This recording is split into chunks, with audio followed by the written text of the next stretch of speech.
All right, now we can officially begin. All right, what is going on YouTube and Facebook? Lee Sanders here of the RCWR Show for this Saturday afternoon, maybe evening, or maybe it's another day, depending on when you're checking this out. We are offering WWE NXT TakeOver preview and predictions for TakeOver and for WrestleMania, and sprinkle in some other little headlines that maybe you kind of missed because there are, I know there was a lot of you guys that had checked out the WWE Hall of Fame ceremony last night. And I get those that are saying, man, the guys that's being inducted, this is their time. This is their moment in the sun. They can speak for as long as they want. Yeah, I really like that notion. I really, really do. Okay. But not everybody can sit through Gone with the Wind in one sitting. Some people have to take a pause, multiple pauses at that.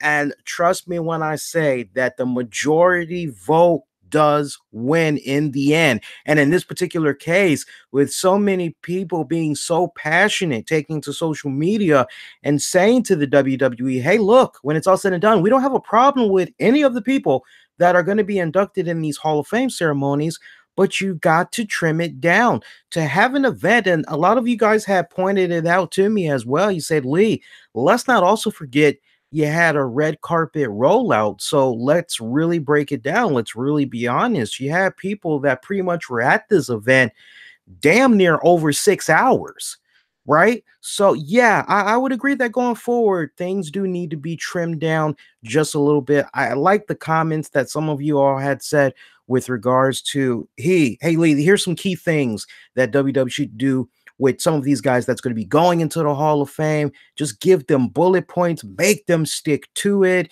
I agree with all of that. We'll get into you all's feedback on the WrestleMania after show. I think at this point, that's the best way we can do it because it's still a little bit early as far as the feedback, but we do have a poll that's up right now that is still active. And I'm asking you all, what did you make of the WWE Hall of Fame ceremony? And take your pick. You can either let your voice be heard on Twitter or you can let your vote be heard on YouTube. If you're going to do YouTube, just head on over to youtube.com/the RCWR Show and click on the communities tab page. And when you click on over there, you'll be able to see it. And I'm actually going to pull up the results right now. I thought I already had it going here, but sadly I don't. So bear with me a quick second here, guys, while I get that together here. I can definitely tell you what Twitter is because I actually had pulled up Twitter right before I came on live. So far on Twitter, we have 15% of you that are staying in the middle. 22% of you are giving it a thumbs down. You felt that it was way too long. 27% of you are giving it a thumbs up. And so far, just by a slight lead, 36% of you are giving a Goldberg, Mark Henry, Dudley Boys. You're basically saying that's all you gave a damn about. You really didn't care for anything else.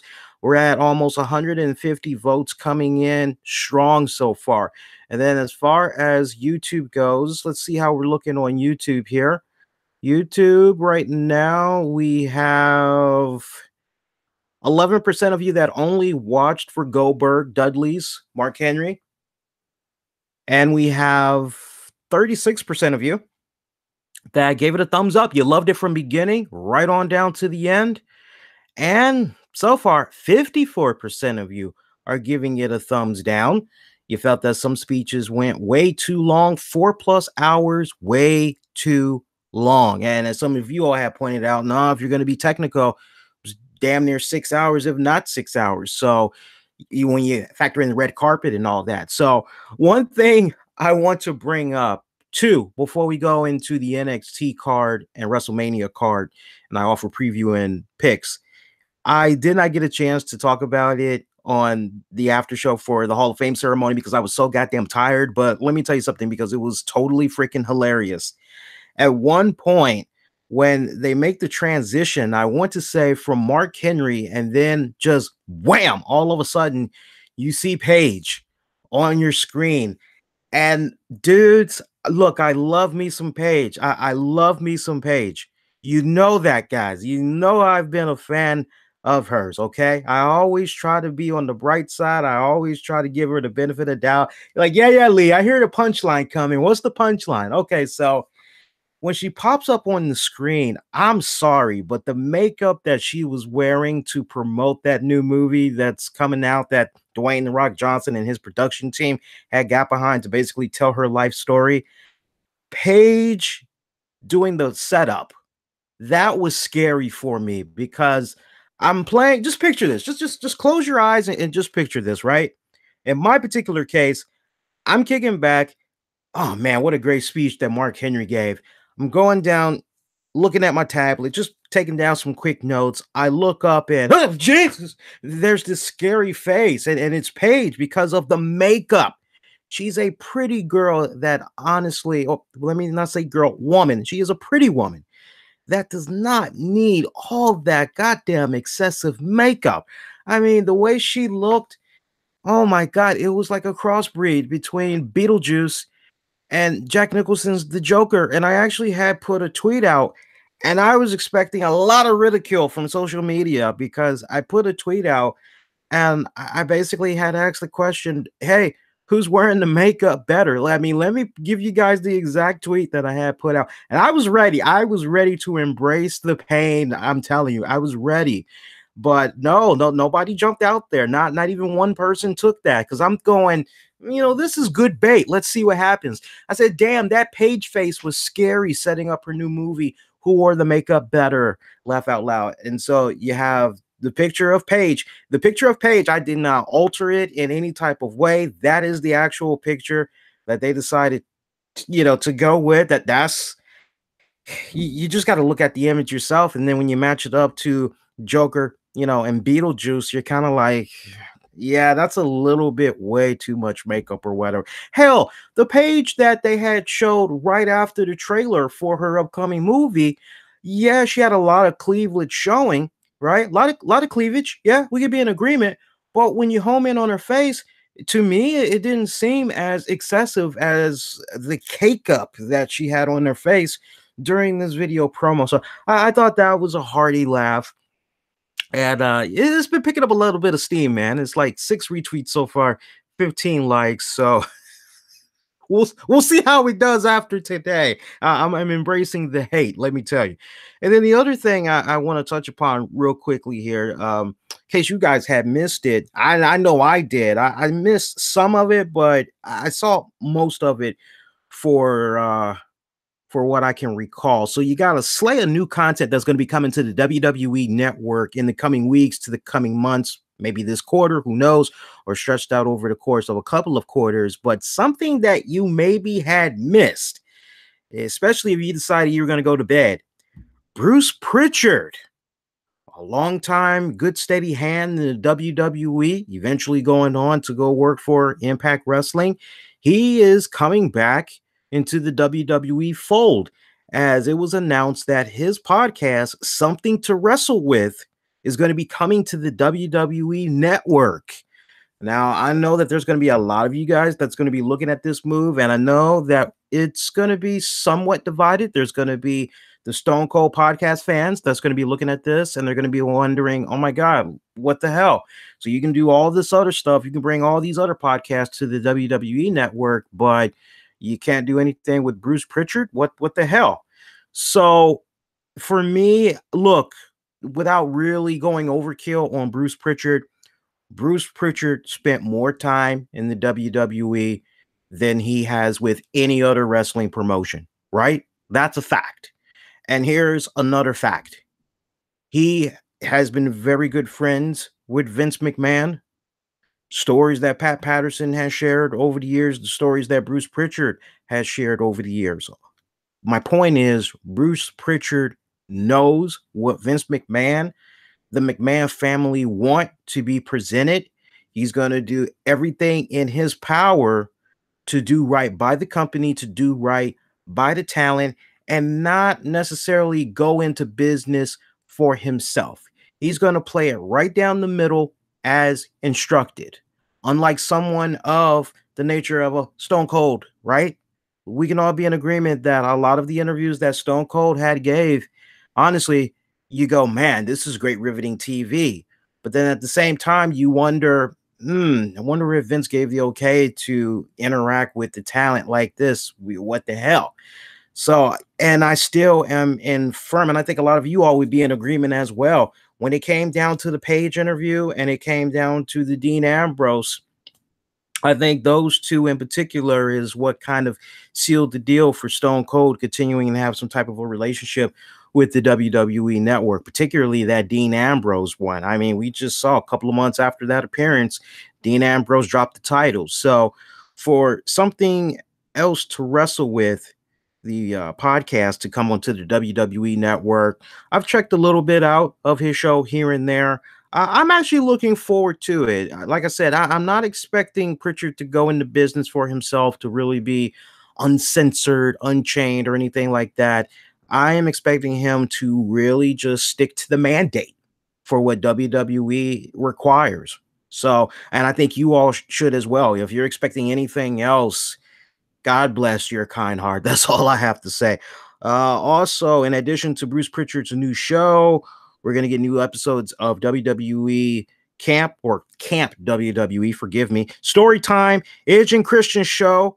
They're coming back for a new season. There's going to be new table for 3. You have a 365 special that's going to be done on the phenomenal one, AJ Styles. That should actually be pretty damn good. I can't wait to see that. The Kevin Owens one was fantastic, so I can't wait to see how they do AJ Styles. We also have a WWE 24 on Raw 25. There's also going to be one on Ronda Rousey and the Hardys, Woken. So that should be good as well. Get this, the 2nd annual Mae Young Classic. All right now. And Elias Unplugged. So that's all the great content that's going to be coming at us on the WWE network in the coming weeks. Another thing that I wanted to get into is Goldberg. I find it interesting that a lot of wrestling media outlets are not covering this, at least from the standpoint of trying to verify if this actually had happened during, or if this was maybe a situation where it was during the pre-show. I want to say last minute rehearsals, things of that nature. But at one point during Goldberg's Hall of Fame induction speech, which pretty much had closed out the Hall of Fame ceremony last night going into Saturday morning, a lot of people had took to social media, and there were a couple of photos that were trending. A couple of the photos that were picking up a lot of steam had showed how you have the main floor where the WWE talent are sitting, where their friends, colleagues, maybe a few members of the press media are there as well, like a Sam Roberts, right? So as Goldberg is giving his speech, you can't help but see clear as day that a lot of people, they rolled out. And depending on what's now available on the WWE network, because it could be heavily edited now, you couldn't help but see during the live feed that there were some people that were getting up. You couldn't help but notice it. But a lot of images have surfaced of people just in droves leaving out during Goldberg's Hall of Fame acceptance speech. Now, I'm going to look at this from a couple of different angles, and I want for you all to look at it at a couple of different angles as well. I've always been a firm believer that when you see stuff like this, one of the first things you have to ask yourselves is this going down during the pre-show? Is this a situation where hours before the event, maybe Goldberg is just coming out one more time, rehearsing his lines, trying to hammer out what he's going to say, right? So you have to look at it from that standpoint whenever you see still images. Now, the other thing that you have to factor in as well is if this did go down during Goldberg's speech to close out the show, if it in fact went down, my question is, all the people that were there in attendance, where is the video footage? And I welcome anybody that happens to check this out. If you've seen the video footage, I definitely would like to see the video footage. I always tell people, okay, if you're noticing this is happening during a main event, there is nothing difficult about busting out your flip phone, or some people actually do have flip phones, believe it or not. They still are pushing flip phones, razors and all that. But no, bust out your phone, bust out your tablet, and just do a selfie. Say, hey, this is Lee. I'm here at the WWE Hall of Fame ceremony. And my God, there are so many people that are rolling out during Goldberg's speech. I mean, don't take my word for it. Let me flip it for you guys so you can see for yourselves. And, you can show it like that, pan out, zoom in and all that, and show your watch or whatever. Hey, look, this is the time. This is legit, guys. I never see folks that go out of their way to operate in that fashion. So I would say that until you see video footage with somebody operating in that fashion, take what you're seeing as a possible rumor. But for the sake of the argument, let's say, for all intents and purposes, that people legitimately did leave out during Goldberg's speech. I think that is just the ultimate sign of disrespect. I mean, if I can get on the Louisiana fans that were there in attendance, and those of you that checked out the Hall of Fame show, you know exactly what I'm talking about. The after show that I did, I was very candid about the fans, even when they were heckling my man JJ, the fact that he liked Roman Reigns and all that. Okay, I'm going to be consistent, and I'm going to say, hey, to the talents that had left, talk about the ultimate sign of disrespect. Now, look, let's give WWE a little bit of credit. If it was a situation where they were already informed by WWE management, hey, look, worst case scenario, if we get up to this time, we'd appreciate it if you guys could just wing it out, stick around, and just wait for the last speech to wrap up, and then you guys can roll out. But you got to at least stay for half of his speech, at least give the man 15 minutes before you roll out. So that maybe could have gone down. Just saying, it could have gone down. But I think no matter how you cut it, just for all intents and purposes, if this was legit, if people did leave out in droves, then I think it's just totally disrespectful that folks did that. And I know some people are going to look at this as an opportunity to crap on Goldberg and say, look, let's be honest, Goldberg rubbed a lot of people the wrong way. Looking at his speech, just going over some of the things that he said, just from memory alone, still kind of seems a bit bitter in some areas, really does not come off as a man that has truly found peace, although he's proclaiming he has finally found that peace. But it's safe to say that if people did leave out in droves, there were people that honestly over the years, they felt that Goldberg rubbed them the wrong way. And quite honestly, hey, we don't really care about this guy. He really didn't do a lot for our business. He went in, he made his money, and when it counted the most, he turned his back on the business, right? So, I can understand from a couple of different angles, but I don't want Goldberg to be the exit for this one. I think when it's all said and done, the real issue that you have, to follow up on what I had said last night, the real issue that you have still is these ceremonies being the length that it is. And I'm actually currently doing a little bit of research on my own right now. I think it'd be some fun research. I'm actually looking up the past 7 years of WWE Hall of Fame ceremonies just for giggles, and I'm trying to see the length of each event. But regardless if it's matching up, it's the same amount every single year or not, I still feel that definitely going forward, one, WWE may want to consider a intimate venue that's few blocks down the street from where WrestleMania is going to be held. Make it some type of a sit down. You got to wear nice fine clothing like what they all had wore for the ceremony, right? You got to dress up. Have there be some good food, have there be some nice fine beverage choices. You got to do it like that, because that's asking a lot for people to sit there through that long length of time just to go through that whole Hall of Fame ceremony. That's a lot. That's asking the patience of a lot of fans. I mean, hell, man, your football game doesn't even last that long. You don't even have a basketball game that lasts that long. Once in the blue moon, you may have a baseball game that lasts that long, or possibly a hockey game, But yeah, so just some food for thought right there. Let's go ahead now. Let's talk about some preview and predictions / picks because we got us a slam dunk event that's going to be coming up later tonight. It's NXT TakeOver New Orleans. Oh my God, I love it when we get these NXT TakeOver events, man. How about you guys? Always love it when they do it, man. So let's see what we got going on here. So NXT TakeOver matches so far. We'll take it from the bottom and work our way up to the top. We got Johnny Gargano taking on Tommaso Ciampa. It's going to be an unsanctioned match. If Gargano wins, he will be reinstated to NXT. If Ciampa wins, Gargano will be banned from NXT forever. Boy, I tell you, good friends make bitter enemies. That has always been the formula, man. Always been the formula. And I've been seeing a little bit of what they've been doing on NXT these past couple of months. And I love this. Of all the matches, especially when you break down the stories, this one has a lot of substance to it, stuff that I can really get behind. Kind of has shades of, I'm an oldie here, but kind of has shades of the Marty Jannetty, Shawn Michaels, Triple H. I love the vibe that it's giving me. I'm really loving it.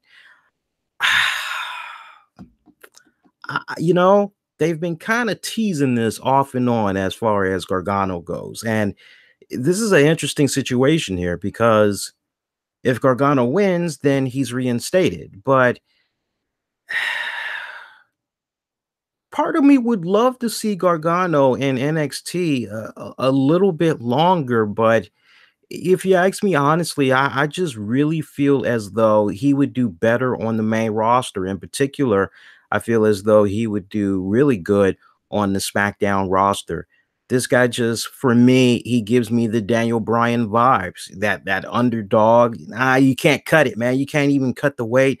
He gives me those vibes. I mean, I'm already just looking further down the road. I think it'd be really badass if a situation could occur where maybe he could team up with Daniel Bryan a few times, get a decent little rub off and everything.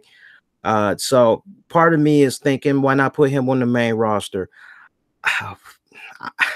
I'm thinking about 205 Live, and I'm kind of hesitating talking about 205 Live, but now that Triple H is a little bit more hands-on as far as executing the direction of how the show needs to go, I think Gargano would excel pretty well on 205 as well.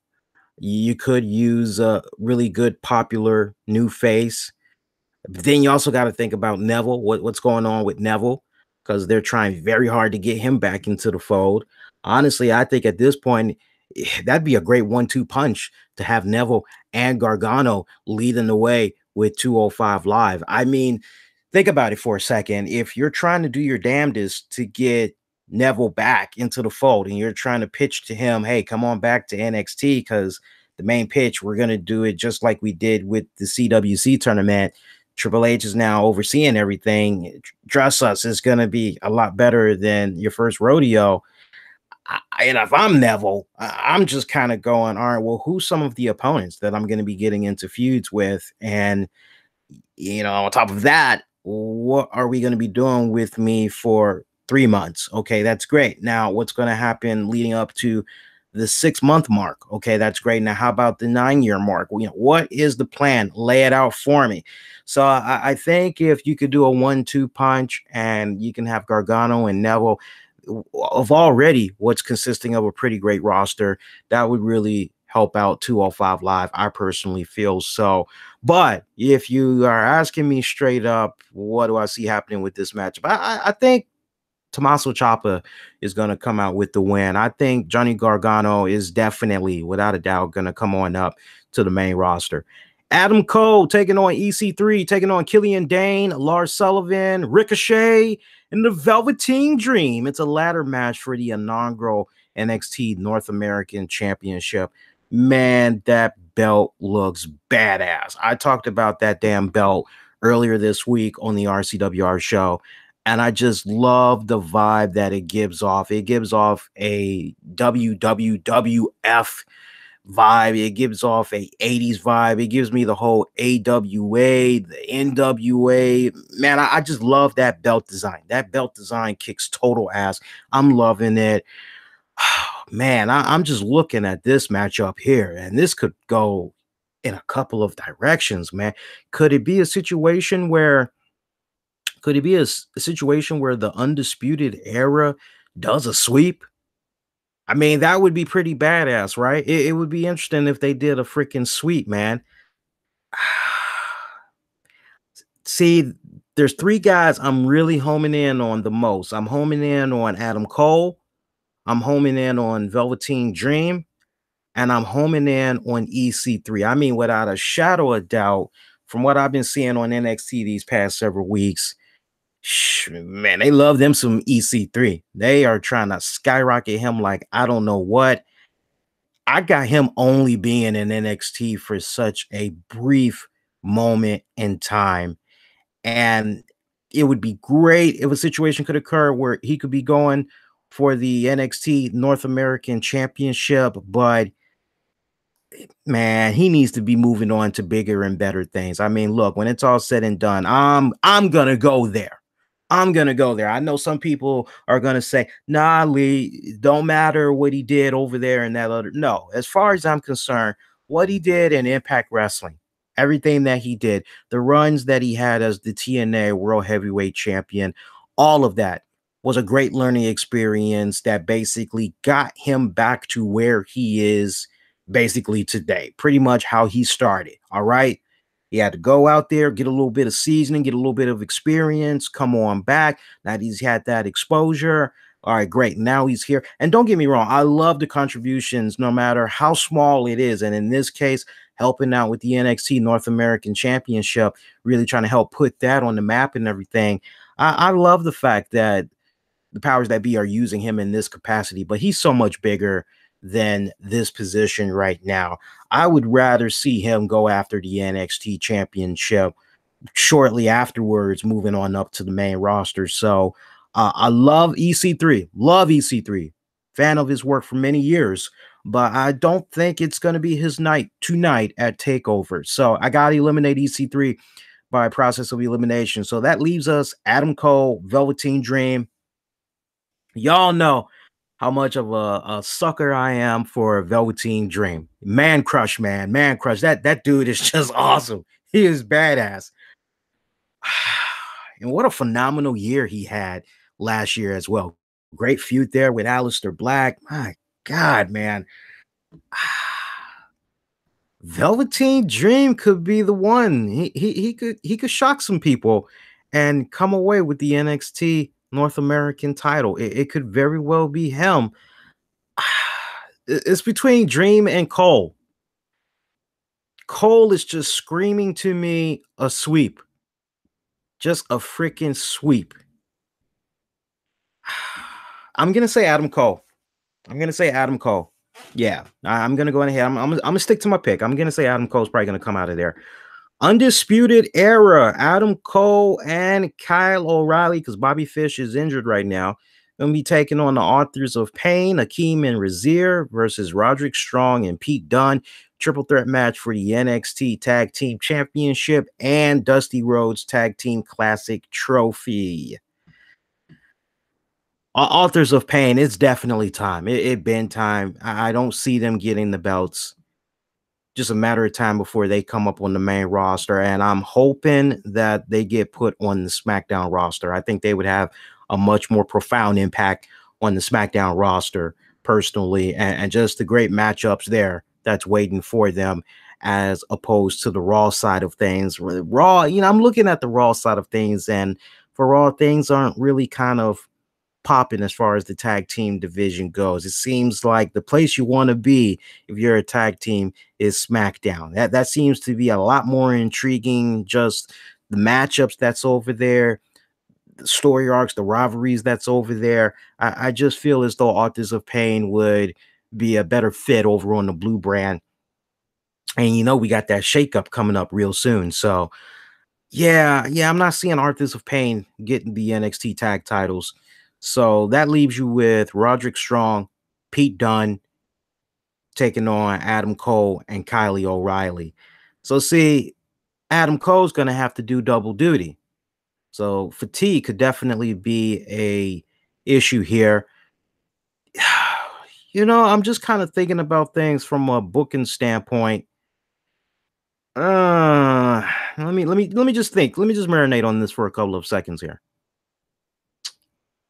Hmm.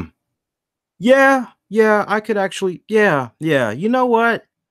I think that would be badass. Actually, I do. I'm just kind of going through the thought process here.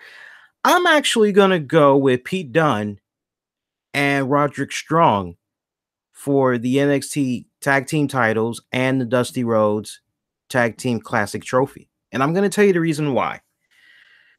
Pete Dunne has that WWE UK Championship, and sparingly it's been defended on the WWE network. He's been making little appearances here and there, but things as far as, hey, where's the new WWE UK TV show?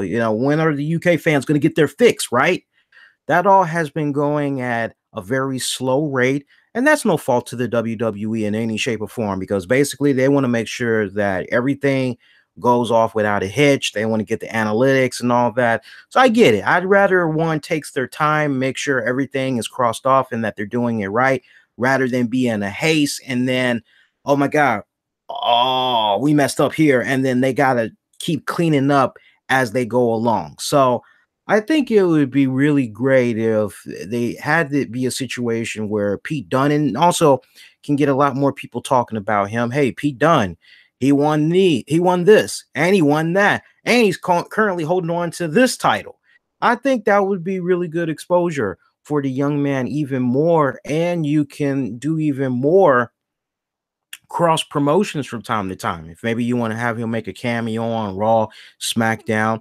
Yeah, has he been popping up a little bit more on NXT? Yeah, but you guys would admit that before, like right after he won the UK title, you almost forgot that there was another belt under the WWE umbrella. So, yeah, I'm just kind of going with the momentum of things, the way things are kind of swinging right now. And Roderick Strong, Pete Dunne, that kind of edges out to me more. Yeah, as much as I would like to see a undisputed era sweep, I'm just the way those matches are gonna go down. It's definitely gonna be grueling. A lot of fatigue. If you're just thinking about it from a booking standpoint, the fatigue level for Adam Cole basically doing double duty, that would have to catch up to him. You would have to imagine. So I'm looking at it like that. Amber Moon taking on Shayna Baszler. Oh, Amber Moon taking on Shayna Baszler for the NXT Women's title. I know a lot of people are kind of itching for Amber Moon to move on up to the main roster. Not so fast. Why are we moving so fast? Oh, man. This is a tough one for me. I've really been enjoying Baszler. She's been coming around very, very well. Oh, tough one right here. Real tough one. She had a damn good feud. Yeah. I don't know, guys. I'm a little bit stumped on that one. Yeah, I am stuck on that one. If I had to pick one, mm, I'm gonna say Moon. I'm gonna say Moon will retain. Moon will retain just by a hair. I'm gonna say Moon will retain. Will Shayna eventually get it? Yeah, she'll eventually get it, because I mean, you got to think, a couple of months from now, we're going to be going into the whole SummerSlam, and I'm sure it's in WWE's back pocket that they want to do something with Baszler, Ronda Rousey. They also want to do something with Sonya Deville. I'm quite sure that they want to do something with all of those girls, right? Given their MMA background and everything, but this night I'm just not seeing Amber Moon relinquishing the title just yet. Cien Almas taking on Aleister Black, NXT Championship. Interesting situation right here, because both men are more than ready to move on up to the main roster here. Could go either way, man. This is a 50-50 match. It was a little bit more tougher for me to pick a winner out of that last match, but this one is literally 50-50. It could go either way. My God. Damn.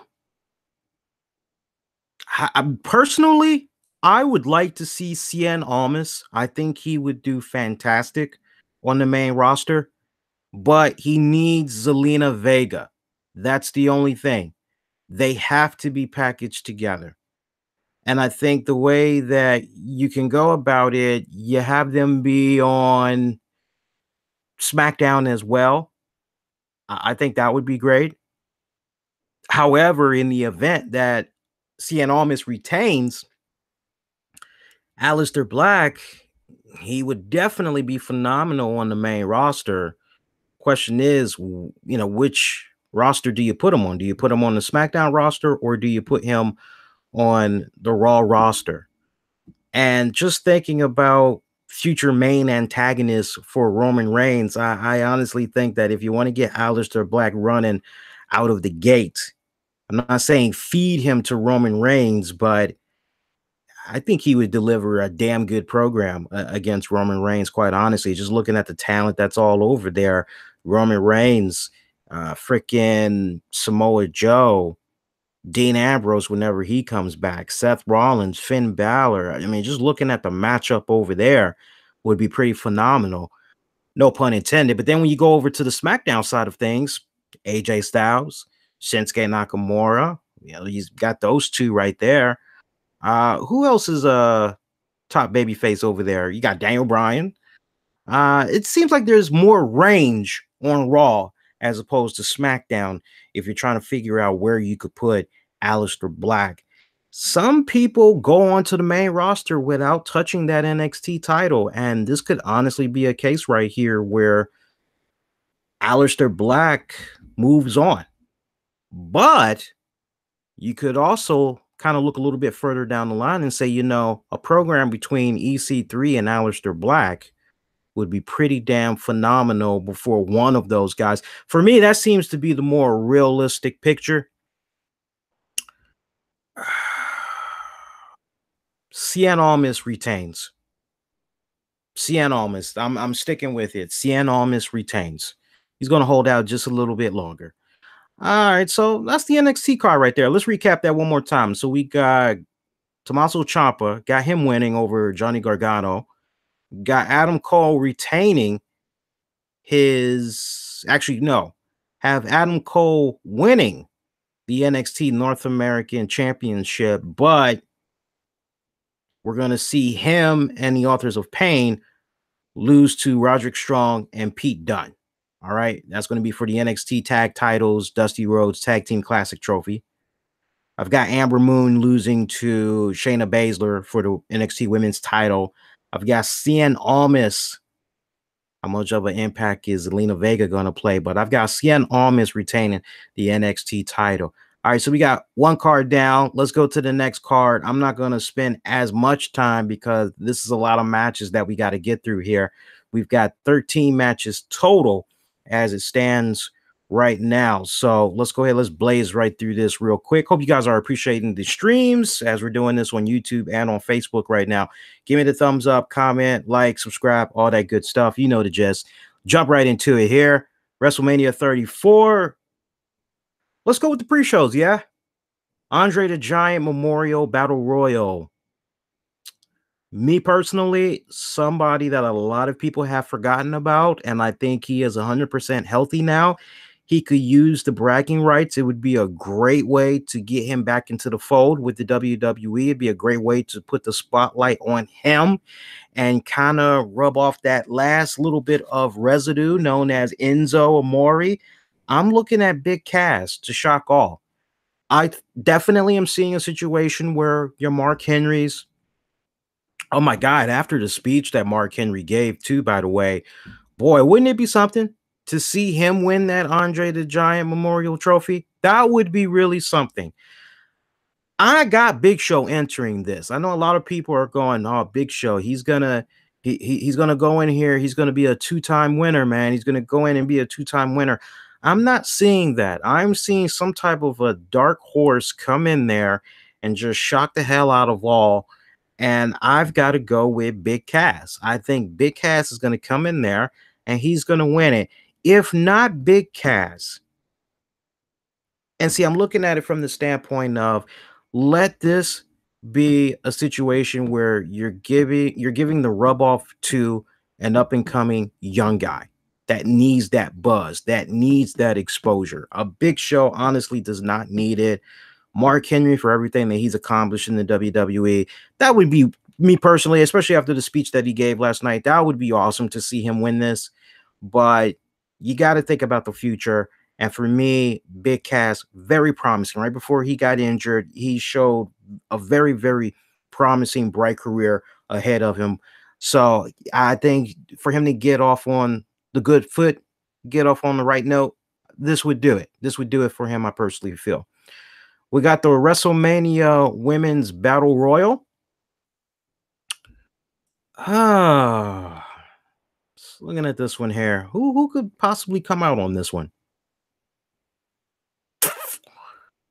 You know, there's a part of me that's looking at Becky Lynch, and she has just been going through a bunch of bull crap these past several months.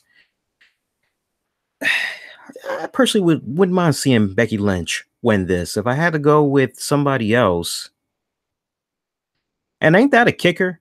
No Sasha Banks, no Bailey. So they aren't doing a one-on-one match here at WrestleMania. This is going to play out for several more weeks. There's three names that's jumping out at me right now, and I can't really choose one. I'm just going to offer you guys three picks. My money is either on Becky Lynch, Bailey, or Sasha Banks. My money is on one of those girls. Honorable mention to Mandy Rose. So Mandy Rose has been coming along. Cedric Alexander versus Mustafa Ali, tournament final for the vacant WWE Cruiserweight title.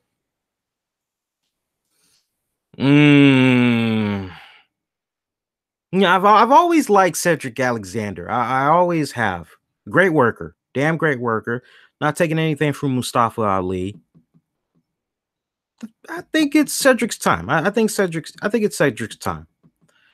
See, let's go to the main card here. Daniel Bryan and Shane O'Mac taking on Kevin Owens, Sami Zayn tag team match. If Owens and Zayn win, they will be rehired to SmackDown.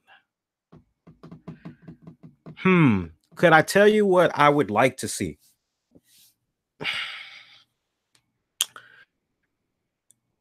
And see, I believe in storyline continuity. Over the past several months, we have seen a situation where Shane McMahon has kind of poked at Daniel Bryan a little bit for some of his questionable decision making, not just in the way that Daniel Bryan has dealt with Kevin Owens and Sami Zayn, but just certain things that he has done while conducting himself, being in management for SmackDown. And you've kind of gotten a little bit of what's the end game here? Are these two maybe going to fight each other? What the hell? I'm seeing some type of a scenario come about where I just get a feeling that Shane McMahon is going to turn on Daniel Bryan for his own selfish reasons. I just have this feeling Shane will turn. Now, I don't know if, see, we say that, right? But then you got to kind of justify, well, how would Shane McMahon explain? I mean, it's quite simple. It's quite simple, honestly. You could basically have Shane O'Mac come out the next night or 2 weeks afterwards on SmackDown and say to Daniel Bryan, hey, I did you the way that I had did you because quite honestly, your head is so far up your ass, it isn't even funny. You know, all you have been talking about, oh my God, it's the perfect storyline too. It's the perfect storyline. You could basically have Shane O'Mac say to Daniel Bryan, you know, look here, you know, when you got injured, you gave your farewell speech and everything. My family went above and beyond to be there for you in your time of need. You know, we opened our family to you. We wanted to do everything in our power to keep you in the WWE family. And you know what you've done, Daniel Bryan? Every single time you've gone on media outlets, every single time you've freaking done any type of interview, you've been on social media, you know, you basically have been continuing to take a big old crap on what myself and my family have been able to do for you all this time because you want to wrestle again. And it's simple. It's a simple story arc that you could definitely get behind. It would need a little bit more tweaking, but you could definitely have Shane O'Mac come out there and feel that Daniel Bryan, has been selfish. His head really has not been truly in the game of doing the right thing while being in a management position on SmackDown. And Shane McMahon, as far as he's concerned, this was his opportunity to look at it as a situation where he could really give Daniel Bryan a reality check and put Daniel Bryan in a position where Daniel needs to decide whether or not, he wants to be a wrestler or he wants to be a manager. If he can't do both, basically. So that puts Daniel Bryan at a crossroads. And yeah, I mean, there's been subtle digs that Daniel Bryan has taken at Shane McMahon and the McMahon family, and McMahon's kind of been giving him that weird glazed look, kind of like, the hell did you just say? So I'm seeing some type of a mean streak there in Shane O'Mac that I think when it's all said and done, yeah, I can see a scenario where Shane screws Daniel Bryan and he feels in his own mind that he's doing it for the right reasons, as I explained. But as far as Daniel Bryan is concerned, no, that's, as far as Shane's vision, that's farther from the truth. And yeah, I can see a little something going on with that. And then that can officially just put the kibosh on Kevin Owens, Sami Zayn. They move on, but now you've got that friction there between Daniel Bryan and Shane McMahon. Could maybe that culminate in some at SummerSlam? It's possible. Or you could go in a direction where Shane O'Mac eats a pin. The team is Shane. Daniel Bryan loses to Kevin Owens, Sami Zayn. Shane McMahon, he's got that McMahon mentality. McMahon's never fail, right? Wanting to set an example for his dad and trying to be his own man. I can see a scenario coming about where Shane O'Mac tells Daniel Bryan, hey, man, your head wasn't in the game when it counted the most. We should have had that.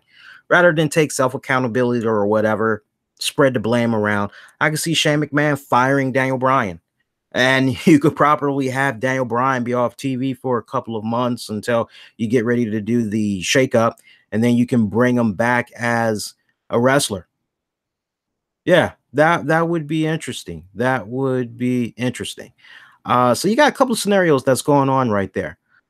Hang on a second here, guys. I'm looking at a comment here in the chat here. What the hell? Why are you bringing up WrestleMania 38? We're on WrestleMania 34. You jumping like 4 years ahead there, man. What the hell? Let's continue on with the card here, man. That's a good one. That made me chuckle. I like that one. God, that was only, let's see, we only did, okay, we're doing good. We're doing good. I'm just paying attention to the time as well here, making sure we're doing good on the time. Bear with me a second here, guys. See how we're doing on Showtime. Oh, that's great. We're going to be done in about under an hour. I like that. That's good. All right, so let's blaze on through the rest of these matches here. All right, so next up, we've got Kurt Angle, Ronda Rousey, taking on Triple H, Stephanie McMahon. This is like a foregone conclusion, right? Kurt Angle, Ronda Rousey, right? I mean, we know how this is pretty much going to play out. Ronda Rousey is going to, the finish at that is, Ronda Rousey is going to get a hold of Stephanie McMahon, going to put some type of armbar submission hold on her, going to do some type of a UFC MMA move, and Stephanie is going to tap out. Kurt Angle, Ronda Rousey right off in the sunset with their win, right? I mean, we know that's pretty much going to be the finish. I would imagine it's going to be somewhat of a slow pace type of match. Everybody's going to kind of be filling each other out a little bit. I wouldn't be surprised if the way this had really started off, you had Ronda get in the ring and Stephanie gets in the ring. They kind of circle each other around for several seconds. Stephanie McMahon, she's cocky and everything. But then right before they lock up, she tags in Triple H. And you just tease it like that. You just got to keep teasing the fans. You got to keep teasing them. So actually, you let Kurt Angle, Triple H go on ahead, and they start things off. I'm looking at Triple H really taking the lead on this one. I've been really concerned about what I've been seeing from Kurt Angle the past couple of months, that we have seen him do a little something in ring action wise, and he's got kind of like a little bit of a limp, kind of moves pretty slow, a little rugged. So I'm definitely looking at Triple H to really tell the pace here, do it just right, but try to make it as entertaining as hell. I can even see some scenarios come about where a couple of points, maybe Stephanie tries to distract the referee. As a result of distracting the referee, Triple H does some type of dirty stuff, or maybe H distracts the referee, and while H has distracted the referee, Stephanie claws the hell out of Kurt Angle. I'm just seeing some type of scenario where it's going to take a good minute before Ronda is finally able to get in there. I can see Stephanie being a little bit reluctant when it's finally time for her to get in there, but you definitely are going to have a situation where at one point Stephanie will get the upper hand on Ronda. See a lot of bitch slapping going on, because you know how she likes slapping the hell out of people, but I'm not really expecting a lot as far as technical and all. I'm not expecting that. I don't think any of you guys should be expecting that as well. But I mean, that's kind of like a no-brainer that Kurt Angle, Ronda Rousey, they should be coming out of there with the win. To not come out of there with the win, that would be pretty So all right, let's go on. Next matchup. We've got Usos taking on New Day, taking on the Bludgeon Brothers. Triple threat match for the SmackDown tag titles.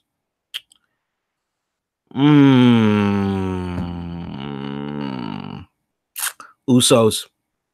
Usos have never properly had their time in the sun on the biggest stage of them all.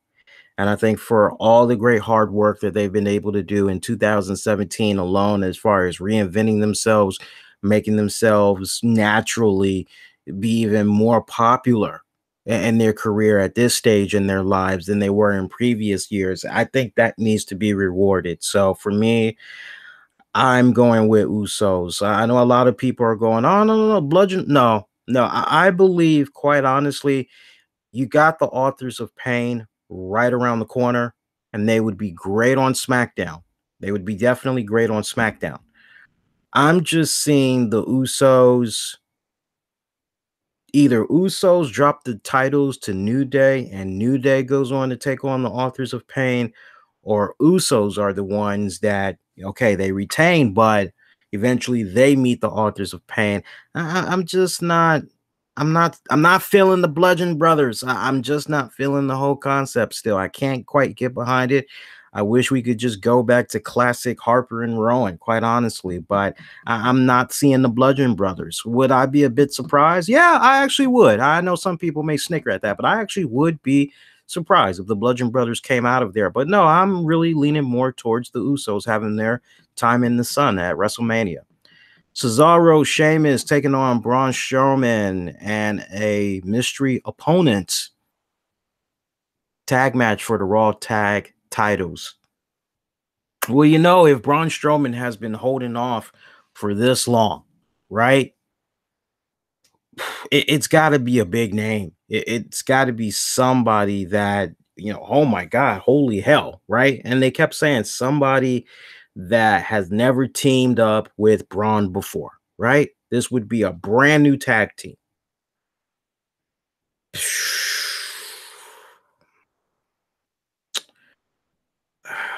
Well, you know what?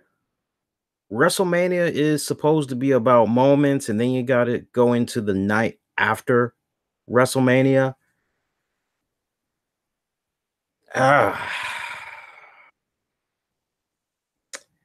One name that's been kind of jumping out at me, and I'm not really. There's actually two names that's been jumping out at me, and I'm not really sure how much of actually three names now that I think about it.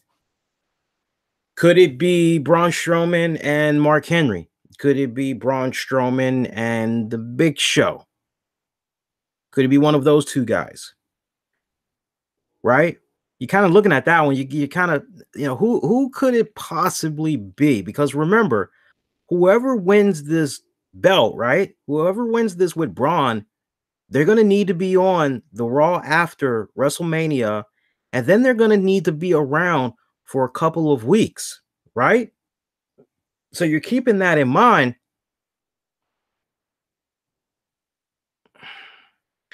A Mark Henry, a Big Show, that makes a lot of sense to me. It makes a lot of sense. You know, I don't know, guys. That's a tricky one right there because I'm also hearing rumblings about a Goldberg, and that would be an interesting change of pace, wouldn't it? If Goldberg was actually Braun Strowman's partner, but mm,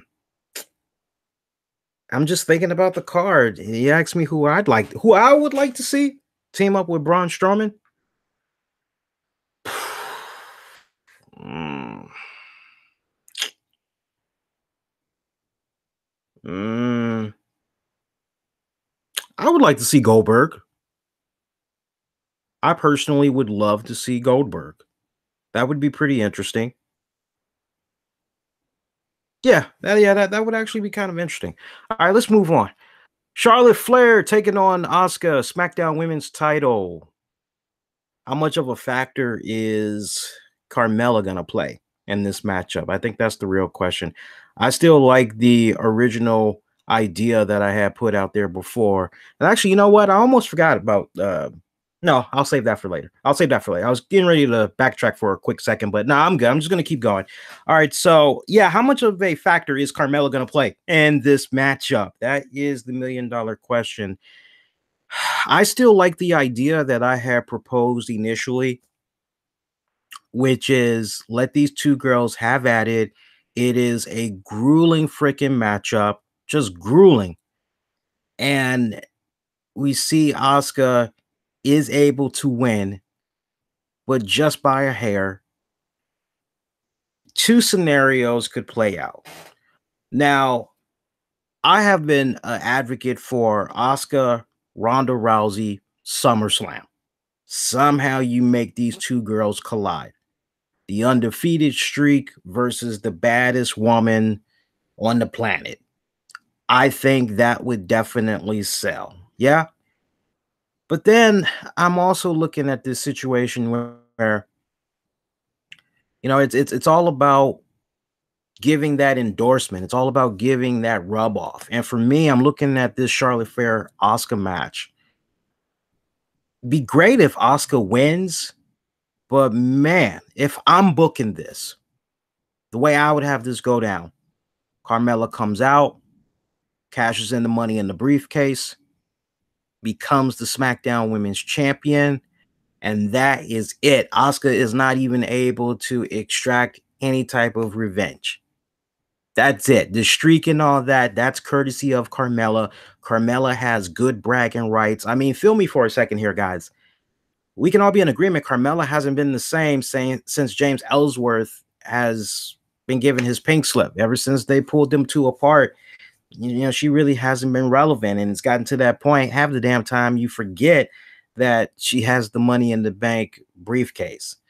So I think the real question is, would the fans react for weeks to come, going into a few months, over the fact that of all the people, not a Charlotte, not a Asuka, all the people that have come before Asuka, it would be her. She's the one that was able to get the revenge, right? Or not the revenge, but she was the one that ended the streak of Asuka. Now, eventually, when you do the shakeup, you could have Asuka go on over to SmackDown, right?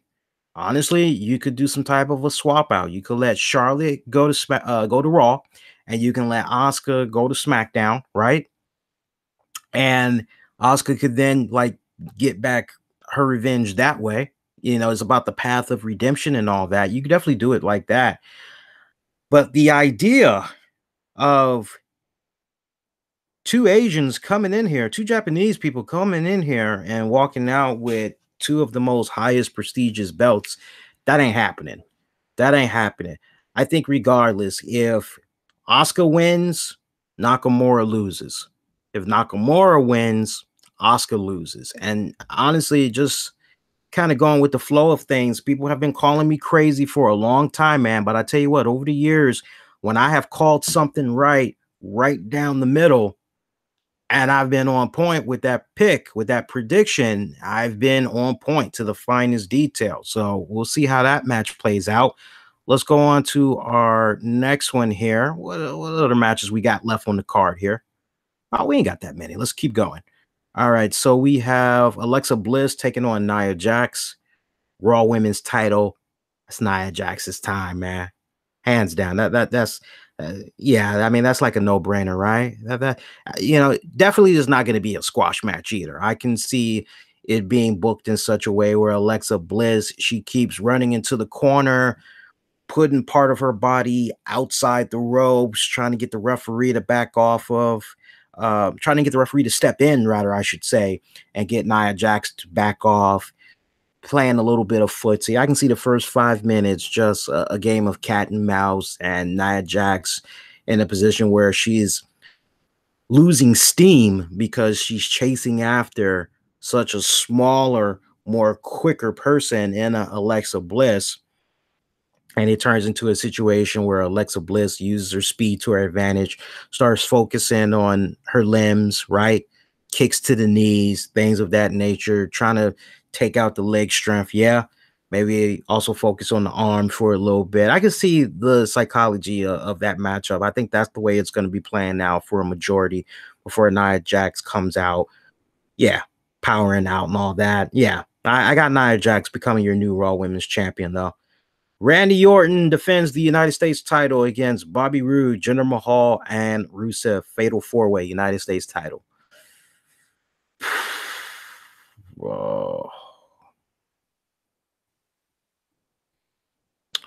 Two of these guys I like, and the other two have just been kind of a bust so far. I like Randy. I like Rusev. Wouldn't that be badass if you finally just do a great freaking coronation on Rusev Day? Wouldn't that just be awesome? Finally, Rusev gets the love, right? Rusev just naturally going over with the whole Rusev Day, got the whole t-shirt and all that going on.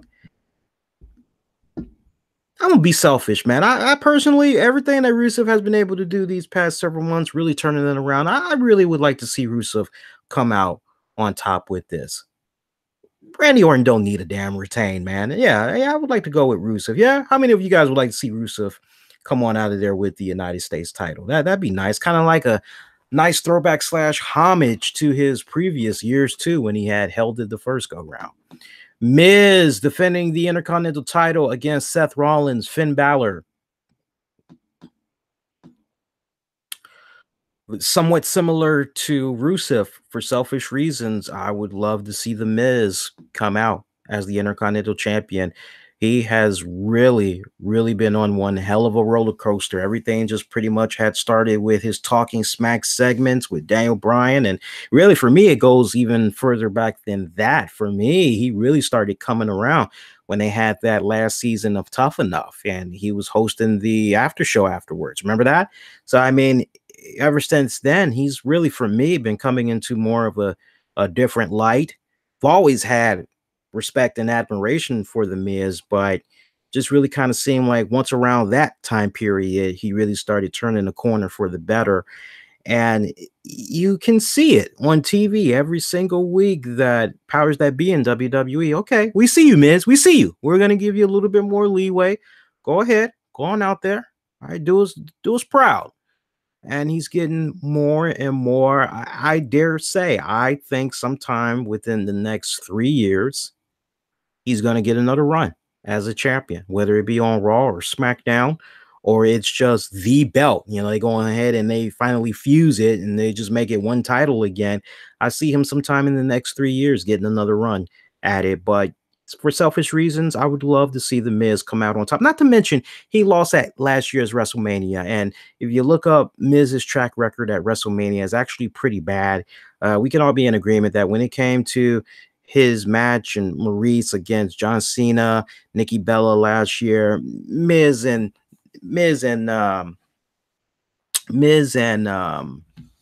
Brie, forgive me, I said that wrong. I said that wrong, did I? Yeah, I did. I'm sorry. I got like a brain fart right now. No, when Miz and Maurice had took on Nikki Bella and John Cena at last year's WrestleMania, a lot of people as well were definitely expecting for Miz and Maurice to walk out of that. So it was a bit kind of heartbreaking, that great build up and everything, and kind of had that play out the way that it did. And just factoring in how bad of a WrestleMania track record Miz has had, for selfish reason, I would actually love to see him come out on top with this one. AJ Styles, Nakamura, WWE Championship. AJ Styles. I'm just thinking about things from a PR standpoint. And this is how a lot of you guys got to sadly look at it, because at the end of the day, WWE is about that business. They're about making that money. They're about getting all eyes on the product. And much of a big fan I am of Shinsuke Nakamura, the yearly tradition after WrestleMania. They have the champions make their rounds on the Today Show, ESPN, all of those bad boys. And WWE wants to look good. AJ Styles, WWE champion. That sounds pretty damn good. He's held his own in interviews over the years.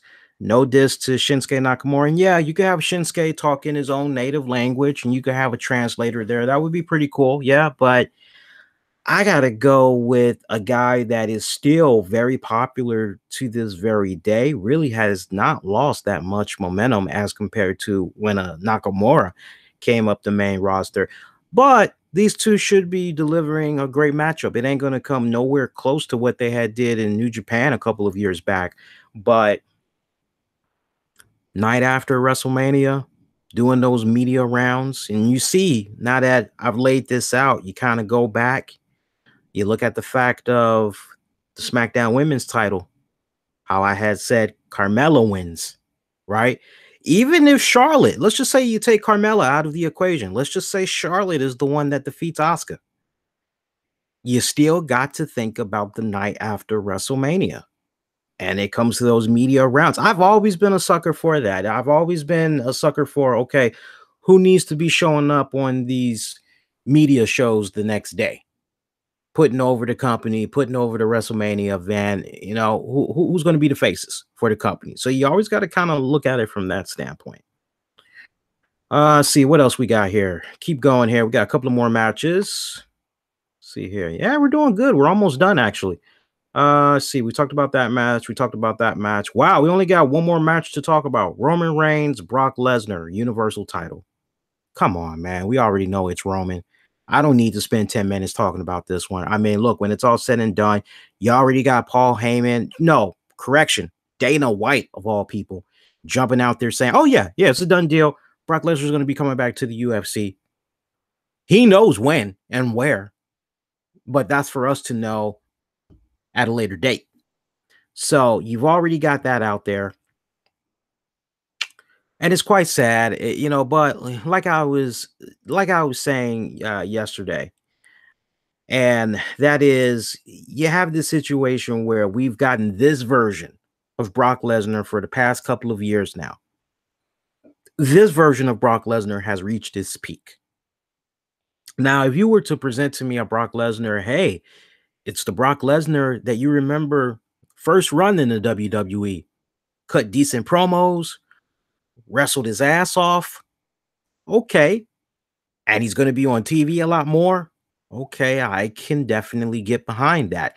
But this Brock Lesnar, this version that we've been getting for the past couple of years, I'm sorry, but it's reached its peak. It really has. And part of me would just love it. If I could have any type of a positive message I would like to put out there and give to Brock Lesnar and the team of the WWE that's going to be booking this match, it would be, it would really be awesome if y'all could encourage Brock Lesnar to just go all balls out, just lay it all on the line, because he may never come back to the WWE again. So how about for one night only? Not only do you get your MMA Brock Lesnar, but you get your wrestling Brock Lesnar. Because that's the most deadliest Brock Lesnar of all. He's a Brock Lesnar that goes in there freaking wrestling. I would love to see that. Even more of a hard-fought victory it would be for Roman Reigns. Just a story that you could tell.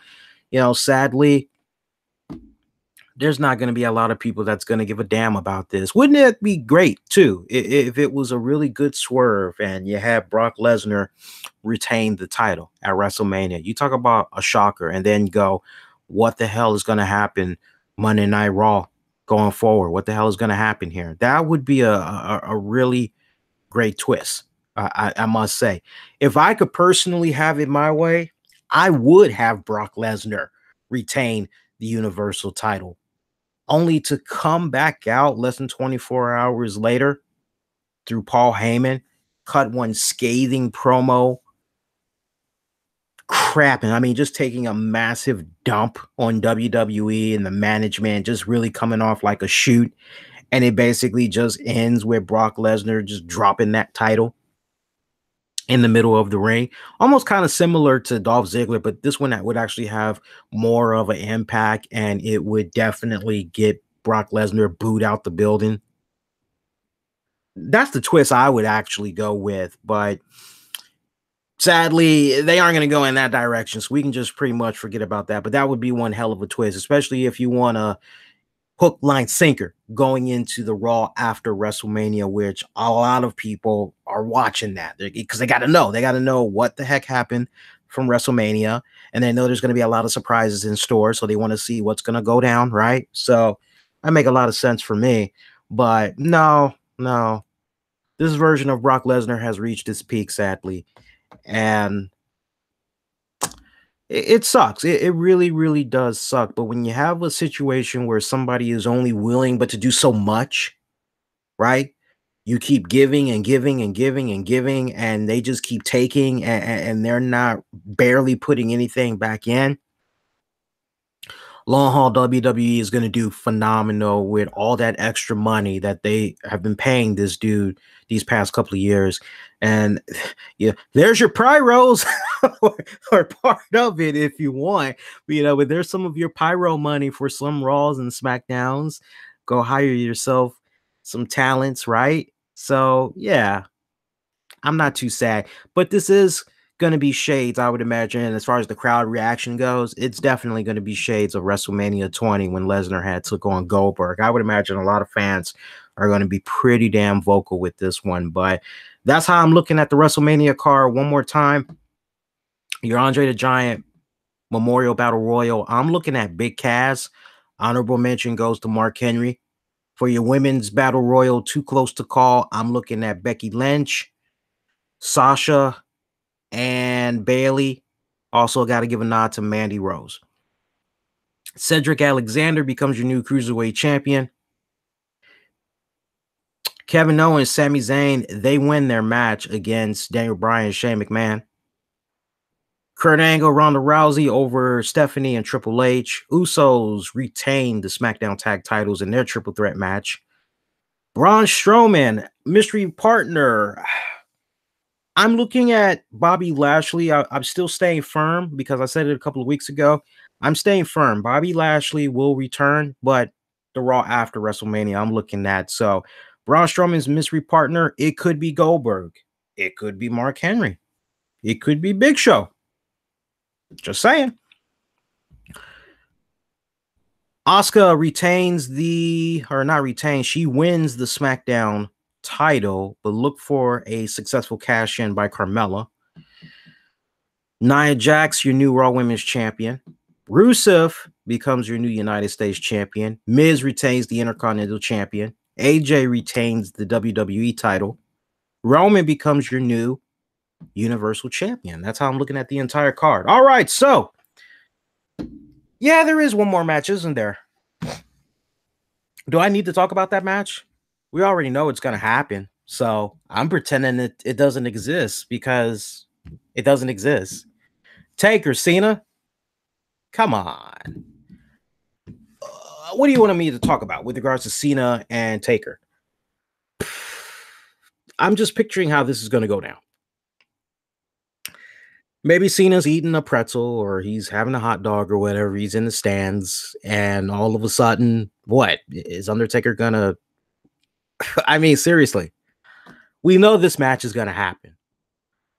I think the real question is, how will Taker be physically? That's what I'm going to be paying attention to the most. I hope that it's an entertaining matchup. I hope that a lot of people will enjoy it for what it's worth. I'm definitely going to be trying to do my best to enjoy it for what it's worth. But I'm really just legitimately concerned for the physical state of The Undertaker. And don't hit me with the whole, yeah, but Lee, if Undertaker feels he can do it, then, well, Undertaker has felt that he can do it for a long, long time now. And there has been some WrestleManias you just go, that wasn't the year he should have been doing that. Okay. So I really hope that Taker, Cena come close to delivering a classic matchup from their rivalry and years ago. As far as winner, I would have to go with The Undertaker. Quite honestly, I would have to say Taker is the one that's going to come. I mean, come on, he's got to get retribution. All the heckling that John Cena was doing on him for the past several weeks, right?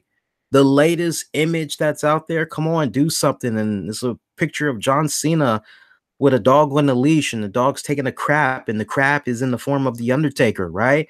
So, yeah, I mean, Taker's got to beat that ass, right?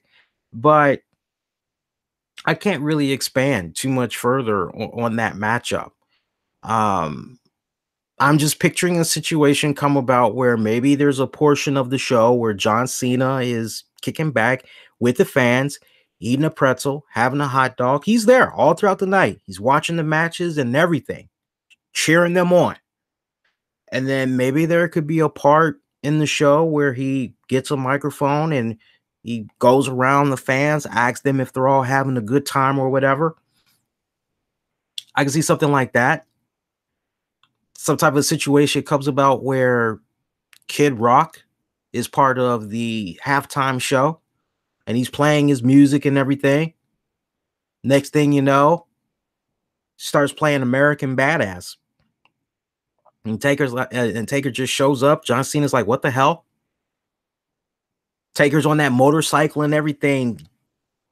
Just drives around in circles around that ring. Stops in front of Cena. Bitch slaps the hell out of him. Boom. There you go. There's your match. It's basically like a no disqualification, falls count anywhere type of matchup is how I'm picturing it's going to go down. I think at this point, given what's been happening with The Undertaker and his physical condition over the years, that makes a lot of sense to have it go down as some type of a street fight, no disqualification, falls count anywhere, things of that nature. So I'm looking at it from that standpoint. I see some chatter about Bray Wyatt. I'm not expecting Bray Wyatt at WrestleMania. That'd be a great payday, though, right? I mean, to be able to get in on that, that would be fantastic. I'm not expecting Bray Wyatt until at least the night after WrestleMania, or maybe the week after that. I just have this feeling that WWE is still trying to figure out how they can tweak the Bray Wyatt character, whether it be as far as his appearance goes and just short-term program-wise. What exactly do they hope to achieve with him? So, but I'm not expecting Bray Wyatt at WrestleMania. I think those of you that want to see Bray Wyatt at WrestleMania, you'll see him. You'll probably see him at Fan Access. You'll definitely see him that way. I promise you that. But that's how I'm looking at it all. All right, so I'm going to be back later on tonight after NXT TakeOver has concluded. I'll be live on Facebook and I'll be live on YouTube. We'll go over the matches. I'll give you my fun, colorful analysis, all that good stuff. So we'll do that. And then before you ask, yes, there will be a WrestleMania after show. That'll be airing Sunday. As soon as WrestleMania concludes, we're going to do that on all the platforms. And then we're going to come on back Monday as soon as Raw goes off the air for a special edition of the RCWR show. It's the Raw after WrestleMania edition that we'll do as well. So all the information you need is in the, if you're watching YouTube, go over to the communities tab and you can actually click and see the programming notes. If you got Facebook, facebook.com/the RCWR show. Give me a follow on Twitter and Instagram as well at the RCWR show. You check it out that way as well. And we will get to you guys comments and reactions with regards to NXT TakeOver. In the meantime, those of you that had checked this out, the live stream, appreciate all of you all's comments. And those of you that's going to be watching this on demand, keep the interactions going. And until I see you guys later tonight for TakeOver, wishing you guys be safe, be kind to one another. I will see you guys next go around. Do take care.